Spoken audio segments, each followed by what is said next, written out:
Assalamualaikum warahmatullahi wabarakatuh. Apa kabar sobat-sobat semuanya? Oke, kita lanjutkan saja ceritanya sambil Mimin pergi ke kebun. Bab 3149 sampai bab 3150. Haha, berhenti bicara omong kosong dan berlatih kultivasi. Jenis kultivasi apa? Menurutmu apakah ini novel tentang budidaya keabadian? Kata pria gendut itu sambil tersenyum. Ye Chong bertanya dengan rasa ingin tahu. Apakah Bi Guoqiang adalah orang biasa di dunia nyata? Orang biasa? Semua orang adalah orang biasa. Fatih berkata, saudara Bi hanyalah seorang penduduk desa dasar di dunia nyata. Begitu juga saya. Kami biasanya harus mencangkul tanah dengan cangkul. Bukan hanya kami, semua orang di sini adalah orang biasa. Meskipun mereka terlihat sangat kuat di sini dan memiliki berbagai keterampilan, di luar mereka hanyalah petani paling biasa. Seseorang yang bahkan tidak bisa kalahkan serigala. Fatih menambahkan. Ye Chong bertanya lagi, apakah mereka semua orang biasa? Apakah ada orang yang sangat kuat dalam kenyataan? Setelah berlatih di sini, mereka akan menjadi lebih kuat, pria. Gendut itu menggelengkan kepalanya. Saya tidak tahu. Ya, kamu mungkin harus bertanya kepada kepala desa tentang hal ini. Dia tahu segalanya. Ye Chong mengangguk sambil berpikir. Saat kedua orang itu berbicara, pertarungan antara Bi Guoqiang dan lelaki tua berambut pirang itu telah berakhir. Bi Guoqiang akhirnya mengakhiri hidup lelaki tua berambut pirang itu dengan sambaran petir yang mematikan. Kemudian, Bi Guoqiang kembali dengan ekspresi puas di wajahnya sambil membawa pisau dapur. Kakak Bi, kamu memang sangat kuat. Kamu membunuh monster tua berambut emas ini. Pria gemuk itu memuji dengan riang. Bi Guoqiang hanya tersenyum dan berkata, saya sangat senang orang ini terbunuh. Ayo pergi dan temui Nenek Jinhua. Kakak Bi, pertarungan tadi sungguh seru. Aku merawat lelaki tua ini dengan begitu mudah. Aku juga saya berpikir untuk membantu secara diam-diam, tetapi saya tidak memiliki kesempatan untuk mengambil tindakan. Nomor 7 memposting pesan di grup. Apakah kamu berhasil? Hebat, kata nomor 6 sambil mengirimkan emoji kembang api. Kemudian, Ye Chong, Bi Guoqiang dan Fatih kembali ke desa Lingshe bersama. Nenek Jinhua duduk di kursi goyang dan tidak bergerak. Ketika mereka kembali, Nenek Jinhua masih di sana sambil membelai kepala kucing putih itu. Bi Guoqiang melemparkan pisau dapur ke kaki Nenek Jinhua. Mata Nenek Jinhua yang keruh membelalak saat dia melihat bahwa itu adalah pisau dapur hanti yang dia pikirkan siang dan malam. Dia menepuk kucing putih itu. Lalu kucing putih itu melompat dan turun dari pangkuan Nenek Jinhua. Setelah kucing putih itu menggigit pisau dapur hanti, ia melompat kembali ke pangkuan Nenek Jinhua. Nenek Jinhua mengambil pisau dapur dan memperhatikannya dengan penuh semangat. Wanita tua, pisaunya telah ditemukan untukmu. Sekarang kamu bisa memberitahuku berita tentang Chang Hui, kata Bi Guoqiang. Hehehe, oke. Sulit untuk mengatakannya, Nenek Jinhua ini seperti orang yang terobsesi dengan uang Setelah melihat hanti kitchen knife, dia bisa mengatakan apa saja. Chang Hui ini adalah seorang penyihir. Dia datang kepadaku beberapa hari yang lalu dan bersikeras bertanya kepadaku di mana Pulau Ular Roh berada. Pulau Ular Roh adalah sekteku. Bagaimana aku bisa memberitahunya? Kata Nenek Jinhua. Yah, kamu memang wanita tua, tapi kamu pria yang berkarakter, kata pria gendut itu. Nenek Jinhua melanjutkan, saya mengatakan kepadanya bahwa tidak mungkin bagi saya untuk mengungkapkan lokasi Pulau Ular Roh, kecuali, bantu saya menemukan pisau dapur hanti. Ye Chong dan yang lainnya terdiam. Jelas sekali, Chang Hui tidak pergi mencari pisau dapur hanti, jika tidak, Ye Chong dan yang lainnya tidak akan menemukannya. Mengapa kamu memberitahunya lagi pada akhirnya? Ye Chong bertanya. Nenek Jinhua menghela nafas. Saat aku menyebutkan ini, aku menjadi marah. penyihir ini bukanlah hal yang baik. Dia membunuh anjing kuning besarku, dia memaksaku untuk memberitahukan lokasi Pulau Ular Roh. Ternyata, Nenek Jinhua, awalnya aku memiliki 2 hewan peliharaan, seekor kucing putih dan seekor anjing kuning. Nenek Jinhua ingin menggunakan berita tentang Pulau Ular Roh sebagai ganti pisau dapur besi dingin. Saat itu, Chang Hui sebenarnya pergi mencari Nenek Jinhua, namun pada akhirnya dia tidak menemukannya. Chang Hui menjadi tidak sabar, jadi dia kembali mencari Nenek Jinhua, berharap bisa mengeraskannya. Dia membunuh anjing kuning besar milik Nenek Jinhua, tapi dia membuat Nenek Jinhua merasa sangat tertekan. Dan begitu saja, Nenek Jinhua tidak menyerah. Baru setelah Chang Hui mengancam akan membunuh kucing putih Nenek Jinhua menjadi takut dan harus memberitahu Chang Hui lokasi Pulau Ular Roh. Meskipun Chang Hui tidak menemukan lelaki tua berambut pirang itu, dia memperingatkan lelaki tua itu. Begitulah yang terjadi hari ini. Pria tua berambut pirang itu datang untuk meminta Nenek Jinhua menanyainya, dan kemudian dia ditabrak oleh Ye Chong dan yang lainnya. Jadi, maksudnya, Chang Hui kini telah pergi ke Pulau Ular Roh. Di mana Pulau Ular Roh itu? Tanya Ye Chong. Nenek Jinhua mencibir, seperti yang dijanjikan. Aku hanya akan memberitahumu tentang Chang Hui. Tapi aku tidak menjanjikan apapun padamu tentang Pulau Ular Roh. Melihat Nenek Jinhua mulai berbicara kasar lagi, Bi Guoqiang menyingsingkan lengan bajunya dan bersiap untuk mengambil tindakan. Saudara Bi, harap tenang dulu. Tidak perlu mengambil tindakan. Tidak perlu mengambil tindakan, kata Ye Chong. Hehe, iya betul Kak Bi. Kenapa kita perlu mengambil tindakan untuk menghadapi wanita tua emas ini? Ucap pria gendut itu. Setelah itu, Ye Chong dan Fatih saling memandang dan tersenyum. Pria gendut itu berkata, Nyonya tua, saya menyarankan Anda untuk berbicara dengan cepat. Jangan menyesalinya nanti. Apakah menurut Anda kami tidak sekuat Chang Hui? Tidak bisakah kami membunuh kucing putih Anda? Setelah mendengar suara pria gendut itu ancaman, ekspresi Nenek Jinhua berubah. Berkata, Kamu sangat tidak tahu malu. Kamu akan mendapat balasan karena menindasku, seorang wanita tua. Berhenti bicara omong kosong, kata pria gemuk itu, bicaralah dengan cepat, atau aku akan mencekik kucing putihmu sampai mati. Jinhua ibu mertua tidak punya pilihan selain mengungkapkan lokasi Pulau Ular Roh. Oke, sekarang kita sudah tahu semua yang ingin kita ketahui. Ayo pergi, kata pria gendut itu sambil tersenyum.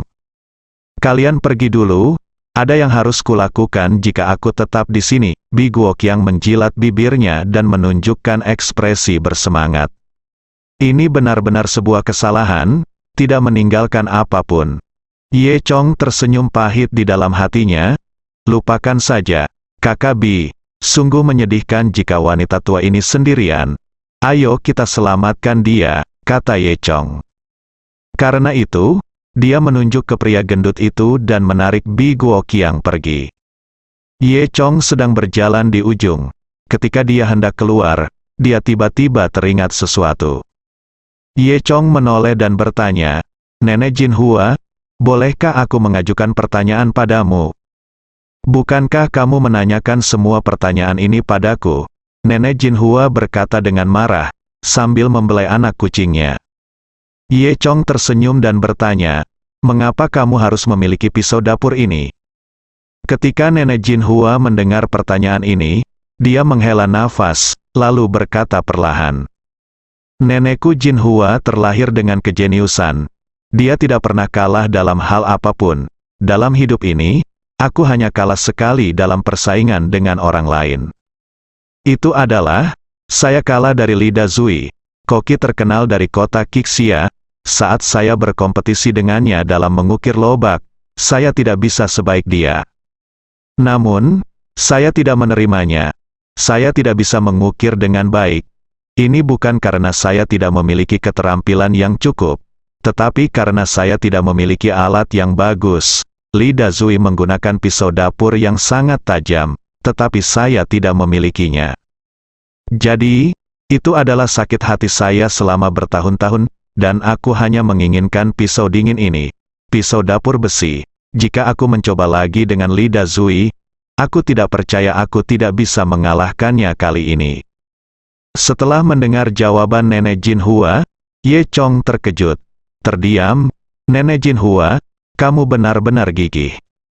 Pulau Ular Roh merupakan sebuah pulau terpencil yang terletak di lautan luas, terpencil dan tidak diketahui siapapun. Jika Nenek Jinhua tidak memberitahu semua orang lokasi Pulau Ular Roh, mungkin tidak ada yang bisa menemukan Pulau Ular Roh. Saya benar-benar tidak mengerti mengapa Chang Hui datang ke pulau yang rusak seperti itu.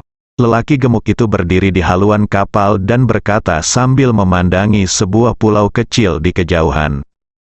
Di lautan luas, ada sebuah perahu kecil dengan 6 orang duduk di atasnya. Karena kami akan melaut, kami tidak bisa mengikuti mereka secara diam-diam, jadi semua orang muncul. Nomor 1 Ye Chong, nomor 2 Gemuk, nomor 5 Dongfeng, dan nomor 8 Bi Guoqiang. Ye Chong mengetahui semua ini sebelumnya. Selain itu, ada angka 6 dan 7. Nomor 6 adalah seorang anak laki-laki kurus, tidak tinggi, terlihat seperti baru dewasa, mengenakan kemeja lengan pendek berwarna putih kuning dengan rambut dipotong pendek, namanya Xiao Li. Nomor 7 adalah seorang laki-laki botak, cukup tua, gemuk, dengan kerutan di wajahnya, ceria dan dikenal sebagai Qi Laosi di desanya. Terlihat bahwa orang-orang ini sangat menghormati Bi Guoqiang. Karena Bi Guoqiang adalah dewa agung di dunia maya ini. Misi hari ini agak lama, mungkin sekarang sudah cukup larut. Saya masih harus pulang untuk membuat api. Kita harus cepat, kata Qi Laosi. Xiao Li juga menggaruk kepalanya. Ya, jika aku pulang terlambat, ibuku akan memukuliku. Bi Guoqiang tersenyum, kamu bisa kembali dulu, berikan Chang Hui ini kepadaku, dan biarkan aku memotongnya menjadi beberapa bagian. Lupakan saja, kita di sini sekarang, tidak ada gunanya menyerah sekarang. Kita harus cepat, temukan Chang Hui ini, selesaikan tugas, dan dapatkan poin adalah yang paling penting, kata Fatih.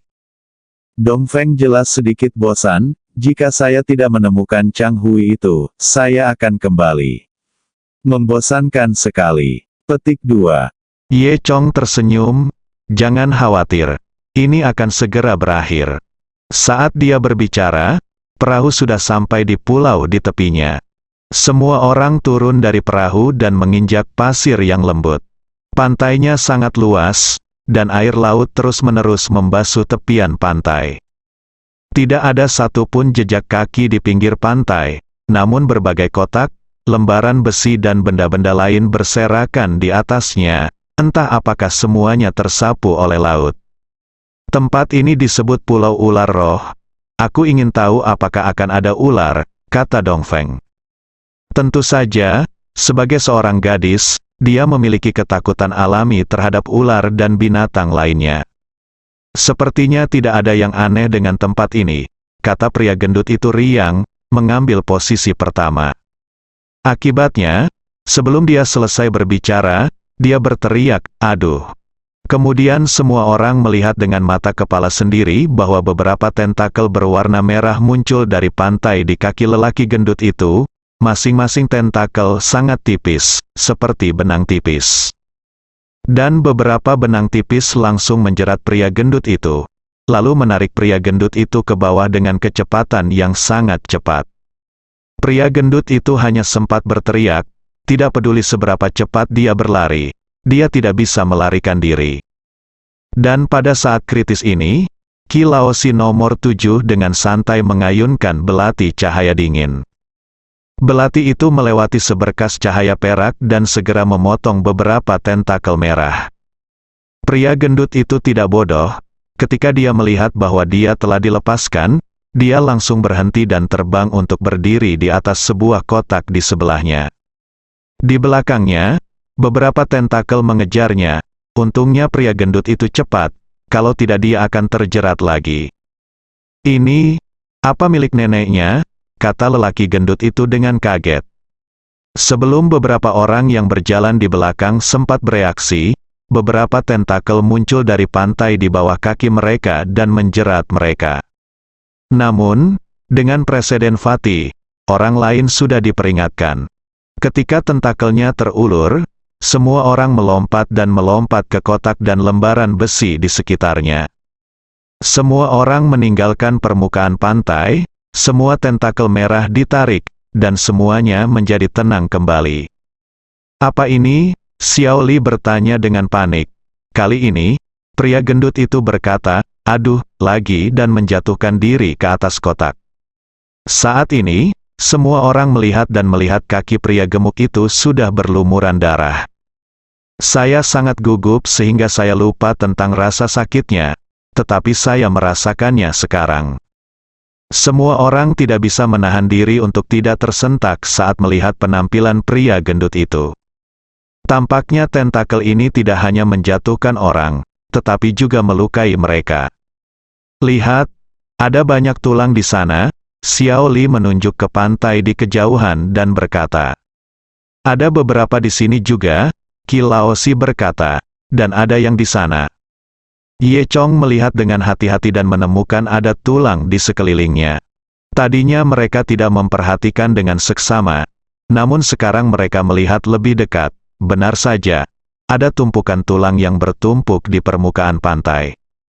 Saat semua orang bingung, mereka melihat seekor burung laut jatuh dari langit. Burung laut itu mendarat di pantai dengan seekor ikan besar di mulutnya dan hendak menikmati ikan besar itu. Tiba-tiba, tentakel merah itu muncul kembali dan menjerat burung laut tersebut. Burung laut itu menjerit dan terseret turun dari pantai bahkan sebelum sempat membuka sayapnya. Beberapa detik kemudian, semua orang melihat beberapa tulang dimuntahkan dari pantai. Semua orang akhirnya tahu dari mana asal tulang-tulang di pantai itu. Pantai ini sangat besar dan terlihat sangat tenang di permukaan. Namun tentakel berwarna merah itu tersembunyi di bawahnya. Apa yang harus kita lakukan sekarang? Kita terjebak di sini. Pria gendut itu menangis dan melolong. Jika aku tahu sebelumnya, aku seharusnya membunuh wanita tua sialan itu. Dia pasti tahu ada jebakan di sini, tapi dia tidak melakukannya. Jangan beritahu kami. Pantai ini sangat besar, kami tidak bisa melompati sama sekali. Kami benar-benar terjebak di sini, kata Qi Laosi sambil menghela nafas. Paman Qi, aku belum mengucapkan terima kasih. Pisau terbangmu sangat kuat. Fatih berkata, mengapa kamu tidak menembakkan beberapa pisau terbang lagi untuk memotong semua tentakel ini? Qi Laosi berkata, oke. Pria gendut kecil itu, pergi dan pancing semua tentakel ini. Dan aku akan bertanggung jawab untuk memotongnya. Setelah mendengar ini, pria gendut itu menghela nafas. Tipu saja aku, Paman Qi. Bi Guoqiang mendengus dengan dingin, berkata, apakah jebakan kecil ini masih bisa menjebak kita? Setelah itu saya melihat puluhan sambaran petir berjatuhan dari udara tipis yang semuanya menghantam pantai, membuat bagian luar pantai gosong dan bagian dalam empuk. Pasir di dalamnya dibolak-balik dan dijadikan lubang-lubang. Benar saja, di dalam lubang tersebut, Anda bisa melihat tentakel yang sudah dipotong-potong. Bi Guoqiang mengangkat kacamatanya dan berkata dengan bangga, oke, tentakel ini telah dibunuh, kamu boleh pergi. Xiao Li, Qi Laosi dan yang lainnya berkata dengan penuh semangat, ini benar-benar berhasil, Kakak Bi adalah yang terbaik. Pria gendut itu bertepuk tangan-tangannya dan berkata, Kakak Bi, kamu yang paling hebat. Bi Guoqiang mengangguk membantu. Oke, gendut, kamu duluan. Senyum pria gendut itu segera mengeras di wajahnya. Ini, Kakak Bi, aku, apa kamu tidak percaya padaku? Bi Guoqiang bertanya. Pria gendut itu berkata dengan cepat, tentu saja tidak, Kakak Bi, aku. Ngomong-ngomong, kakiku terluka dan aku tidak bisa berjalan. Bersambung.